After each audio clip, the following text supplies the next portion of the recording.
Hey, and welcome back to Slick Willy Fly. And what we're going to do today is an improved Clouser Minnow. And there's a couple of reasons I'm doing this. This is a great fly that I really love. And what I'm going to do is I'm going to take a little bit of extra time explaining how I attach this wing so that it comes out neat and centered.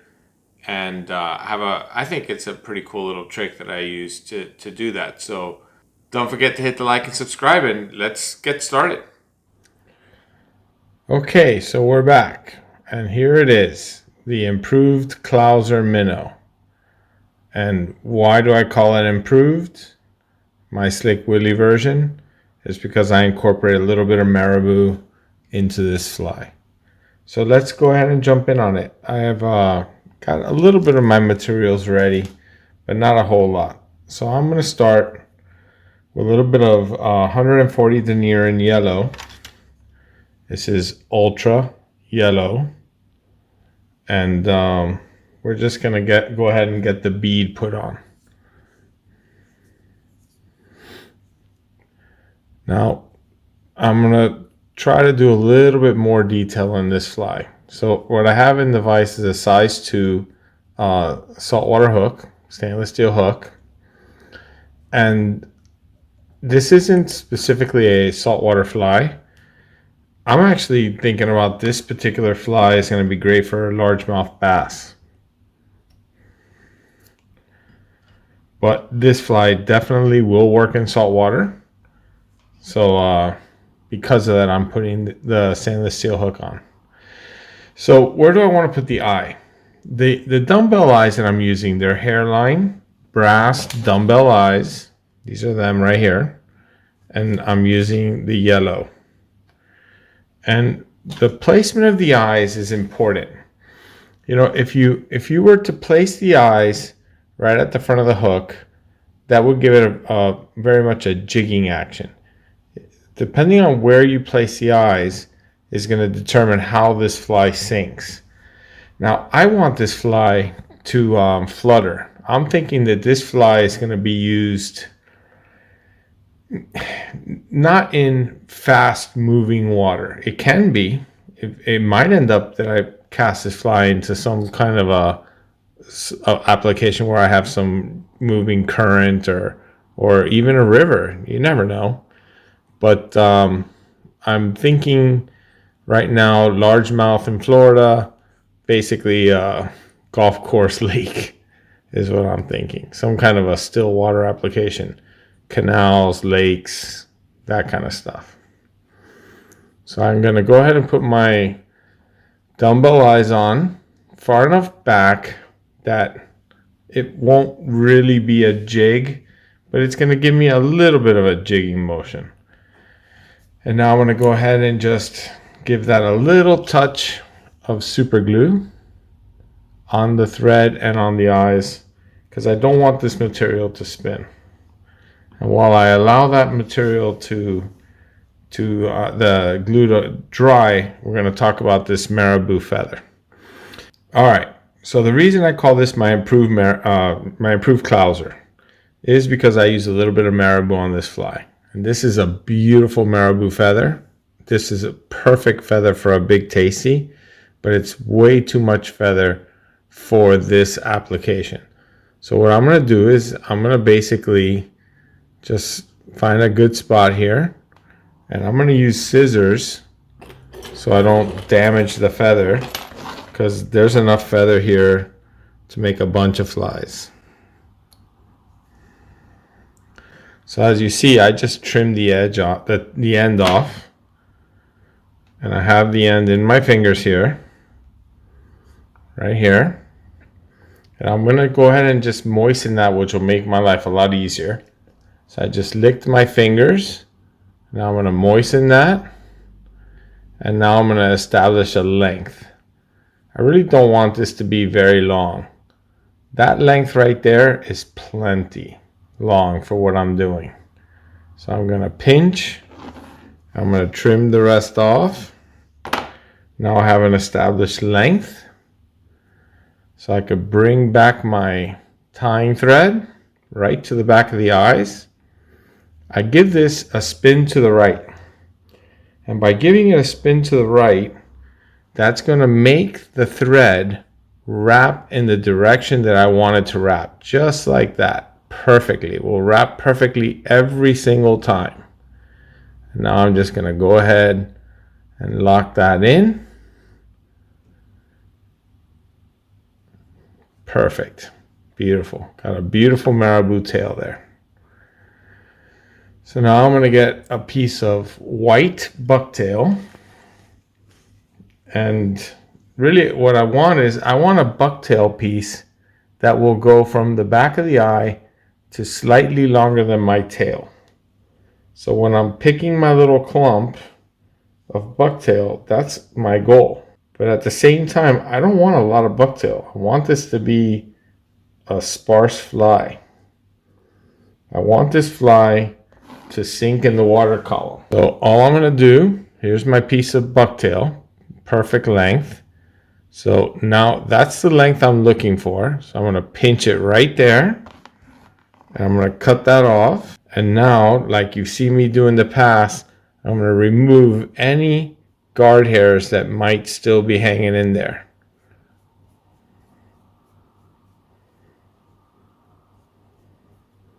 Just like that. Beautiful. It's very important for me that this fly remains sparse. You know, I want to use a 5 weight, maybe a 4 weight with this fly and still be able to throw it. Definitely a 5 or a 6 will definitely throw this fly nicely.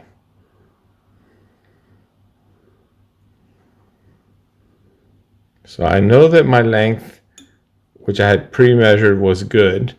So a couple of soft wraps, making sure that the material stays where I want it. I can pull it so that it ends up right behind the eyes. I'm still going soft, and now I'm going to start pulling hard.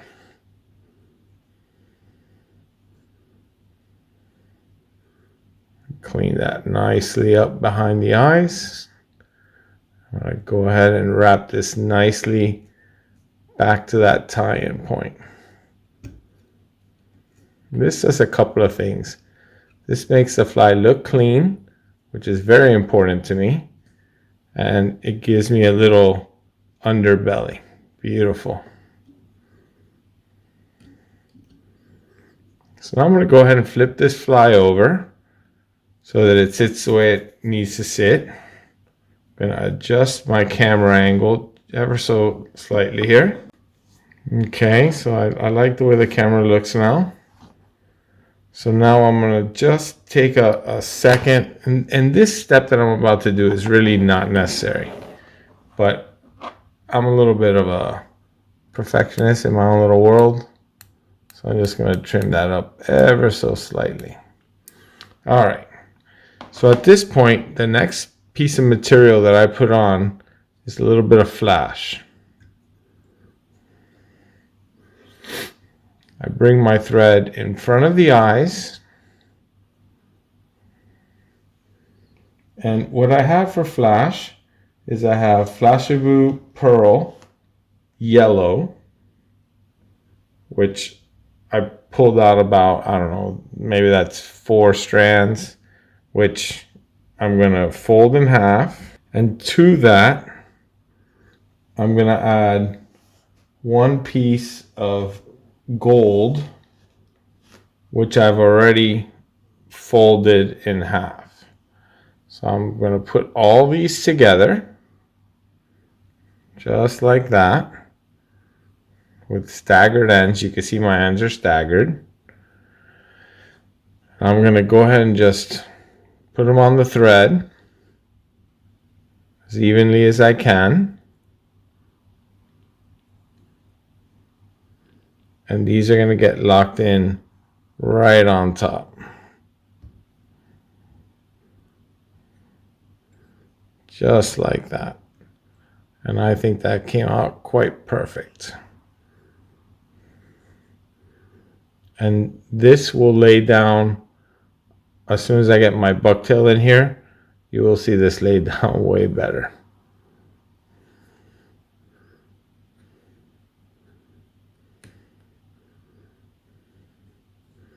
All right. Anyway, I like the way that turned out.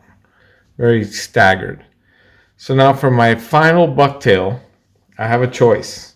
I could do white again on top, which is what I did with this one. This is white on the bottom and white on the top.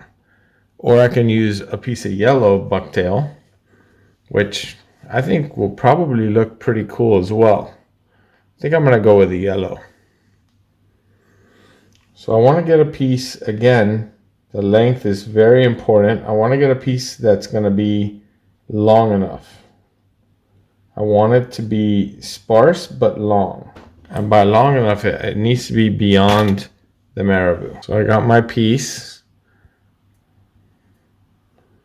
Just checking my length.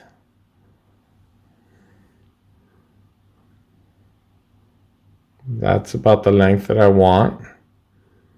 So I'm not going to trim very much at all. But I'm going to clean up this end. I'm going to give you a quick tip on bucktail. So bucktail comes in sizes. And it definitely comes in quality. So every time I'm in any kind of a fly shop, I always look at the bucktail. And when I see a good looking bucktail, I buy it. Even if I don't need it at the time, I pick it up, because bucktail is not something that I'll order by mail. Bucktail, I need to see them, touch them, feel them. And that's just the way I look at it. If I see a good one, I get it. All right. So how do I attach this now? So I'm going to give you another tip. If I set this bucktail right on top dead center, when I start wrapping, it's going to roll my bucktail over. So what I actually do is I actually put it on a little diagonal. Hope you can see this. My fingers are probably going to be in the way. So all I'm going to do is 2 loose wraps. And then I pull it so that it's beyond the eye, just like that, perfectly. And then I use my thumb to center it. And I try to keep it right there, a couple more wraps. And now I can crank this hard. And now I've got the bucktail exactly where I want it. And I have a beautiful, clean head. It's going to take very, very minor amounts of trim work. And that's going to be equally on both sides of that hook. One little hair going the wrong way.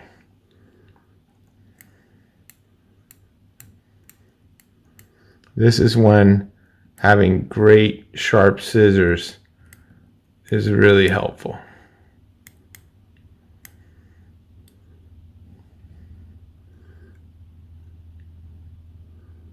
So what I'll do is I'll do my UV resin, and then after I've done my resin, I will come back and I'll use my needle and a lighter, and I will make that head look super clean. So now it's a whip finish.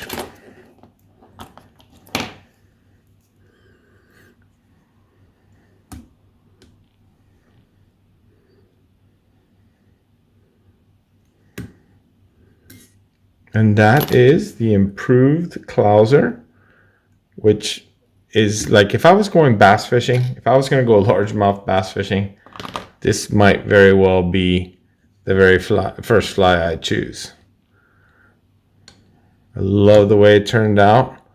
Anything that looks a little too long, I got a little bit of gold that might be a hair too long, so I'll come in here from underneath and I'll trim them just to keep that stagger.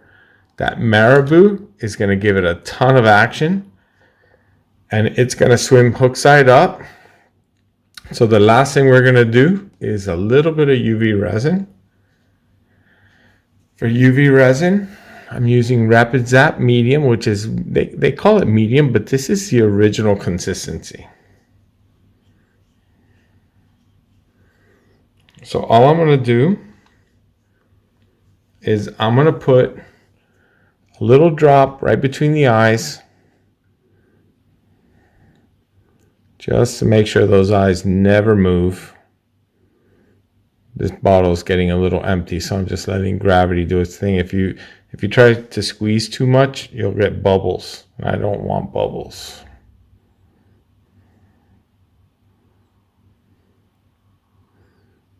Just a tiny little bit, and then I put a tiny amount on the knot itself.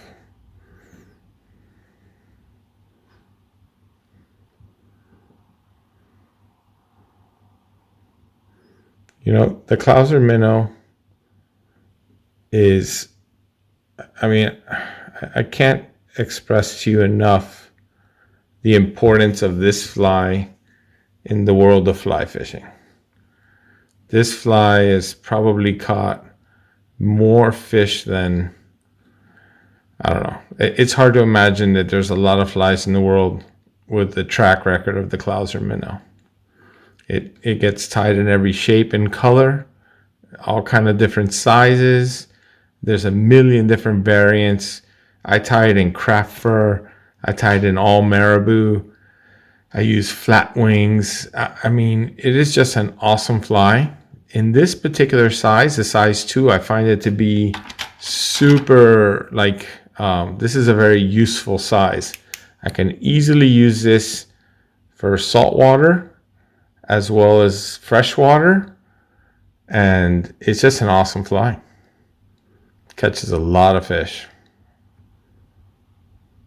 And this is really, I mean, it doesn't get more simple than this. I hope you enjoyed it. I'm definitely gonna get in there with my lighter and zap away. I'm gonna singe those little hairs just because they make me nuts. But that's the fly. All right, welcome back. So there it is, the yellow Clouser, or improved Clouser. Still working on my rum and coke here.